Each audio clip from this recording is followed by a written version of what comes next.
guys are nervous as me. You got them all. Let's go. I got it. Well, he already said my name is Walter, so I'm the proud father of the bride. I want to thank all of you for being here on this special occasion, this long-awaited special occasion. I'd like to say a special thank you to my beautiful wife for all her work on this special day. And a very special thank you to, I already lost one. To Allison and Scott, I know it's on here somewhere.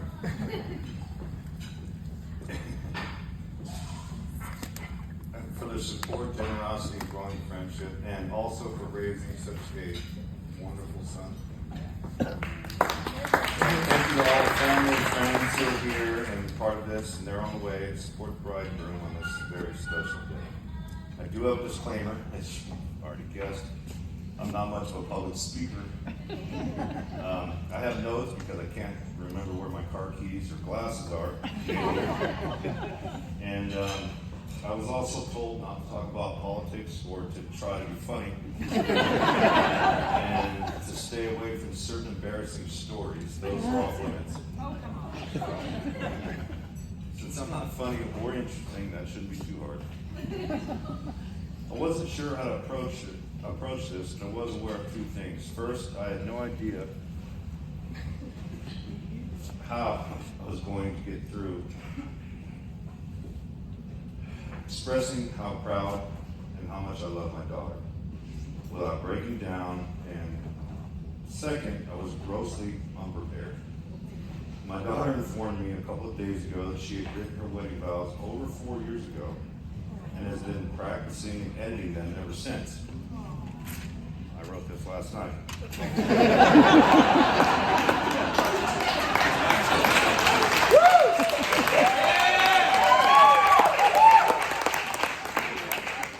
Usually at a wedding, when you see the father of the bride, he's wandering around, he looks lost, confused, overwhelmed. Well, I am lost, confused, and overwhelmed. I'm not sure if all of this is entirely real. So when you look at Elizabeth, you see a beautiful woman in front of you. Well, I still see my little girl, my 6 foot tall. My simple man mind doesn't understand these strange sensations I have in my stomach and chest. I believe they're called feelings or emotions. I don't know how to speak these feelings into words powerful enough to express my love. So I'm going to tell you how this all started. Alyssa's first words were daddy. I'm sure it had nothing to do with me sitting an inch from her face saying daddy, daddy, daddy. Repeatedly until it happened. Those first words started this special daddy-daughter journey together, and it is special. When I heard those words, I knew I would spend the rest of my life protecting, supporting, and being completely controlled by this tiny human in front of me.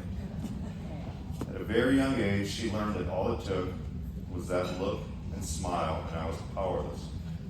It was like some sort of magical power or voodoo over me. Much to my detriment, she has shared this secret with her little sister.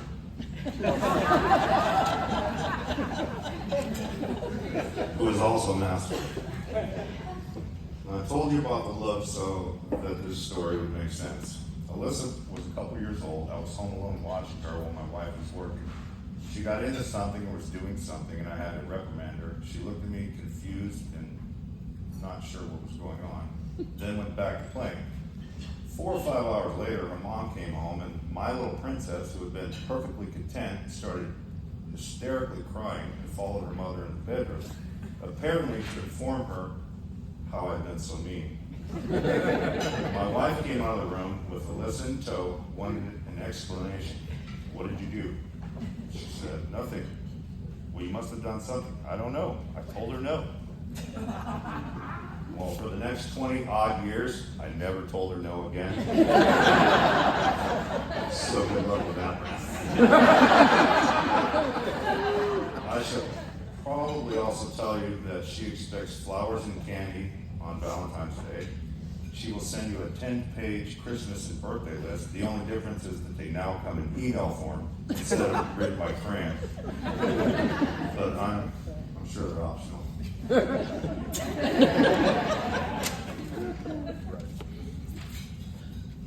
So Alyssa, it's hard for me to look at you and not break down, trying to express how much you mean to me.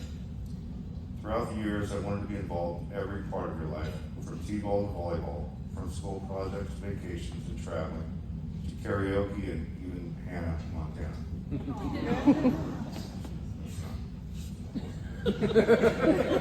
I wanted to be there to experience and support you through it all, even trying to give life advice to a teenage girl whose emotions, frankly, scared and confused me. But I wanted to be there for it all, in spite of my probable bad advice.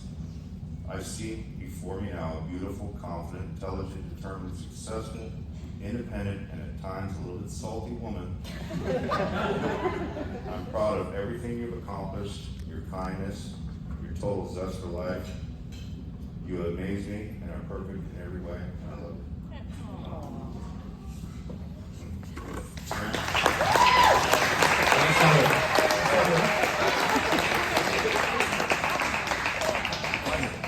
Yeah, Brian, I'm not going to get emotional for you. So they never say you should meet your heroes. Well, Brand met me about 8.5 years ago.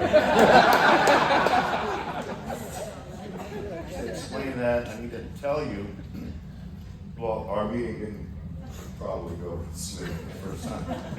To explain that, I need to tell you about how I dealt with teenage boys wanting to date my daughter.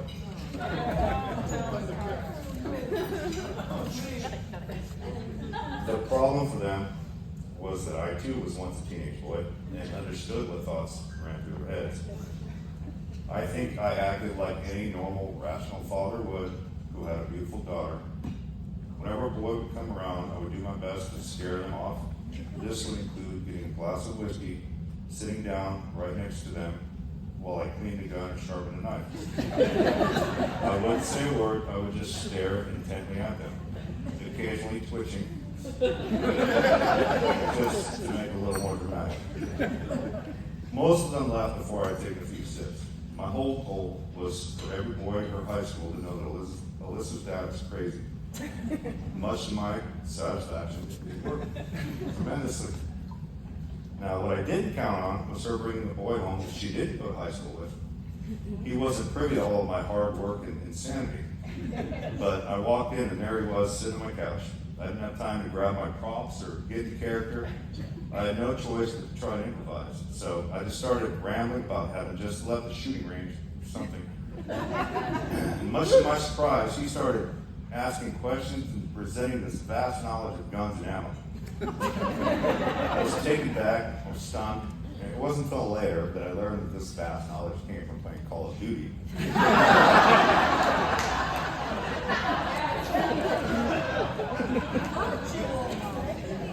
Nevertheless, at this moment, I was at a loss. I would have to rethink my approach with this one. I spent the next few months harassing and grilling this kid extensively. Anytime he came around, I even involved my friends in hazing. It seemed as if my plan was working great until I came home to find my wife and daughter sitting on the couch, arms crossed with death stares pointing at me. It was at this point I knew I'd messed up. My wife stood up and referred to me by her pet name for me, asshole. While my daughter looked at me with teary eyes and said, You've been so mean to Brand that now he won't come over. Now, several thoughts simultaneously went through my head. First thought, it worked. Second thought, all the years my wife had spent watching shows like How to Get Away with Murder and Killer Wives may not have been for entertainment purposes, but perhaps it was for research. Finally, I locked eyes with my daughter and realized instead of protecting her, I was the cause of her pain. I understood that I was being selfish, not sharing her with the rest of the world. It was time for me to trust my daughter to blossom on her own. I also realized I was going to have to fix this with Brand.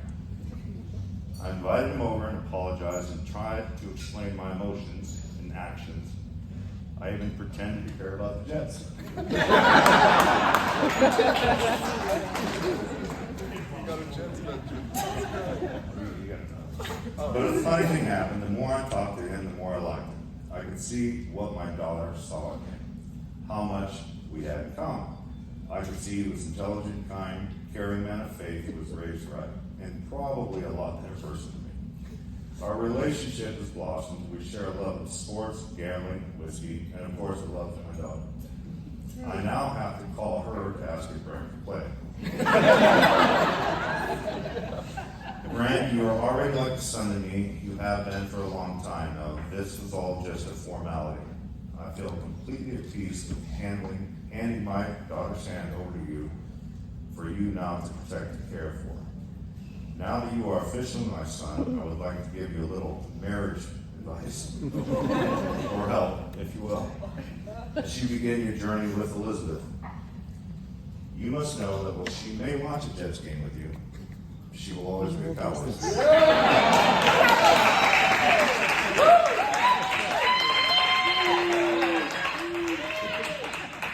If she ever tells you that she's fine, she isn't. That means she wants you to listen while she vents. If she asks you what you want to eat, be careful, this is a test. Choose wisely. Now, I got some great marriage and husband advice from two of the greatest men in my life. I learned about marriage, the first, my father, who I really wish was here today. He taught me that it's impossible for your wife to argue with you if you pretend to be asleep in your recliner. And second, the most interesting man in the world, somewhere over there, Big Lou Cervantes, who taught me that if you wait for your wife to leave the room, you are then free to state your own opinion.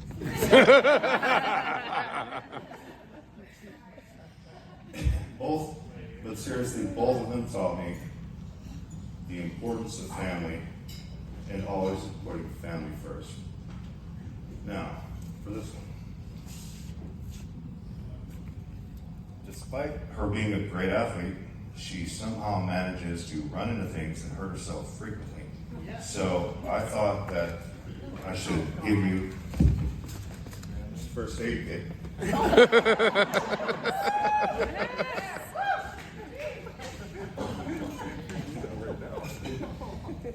And you actually mentioned this, that you're geographically challenged, and you should never let her hold them down. And there also may come a time when you might make her mad or upset. It's possible.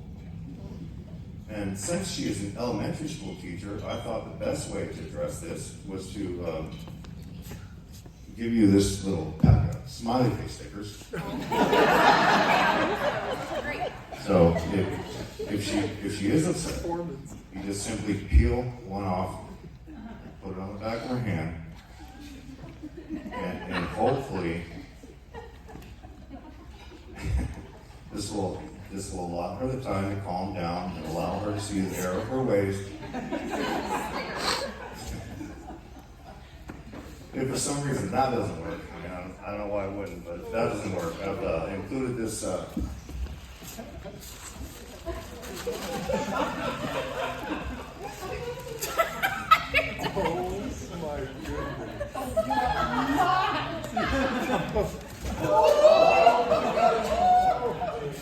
So I've included this guide to understanding the complexities and emotions of Elizabeth.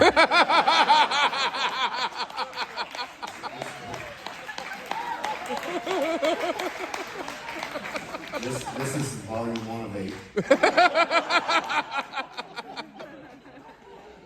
couldn't put the rest of that. I'm sure you'll figure it out. So to close, I just wanted to thank everyone again for being here and putting up with me and for really understanding how amazing these two are, considering they both spent a lot of time with me. And so now a toast to Brent and Alyssa, rely on your faith, trust in each other, support each other, and always consider the other's feelings. You're a team now, so take this game of life, enjoy it together, and you already won. I love you both and wish you all the best. And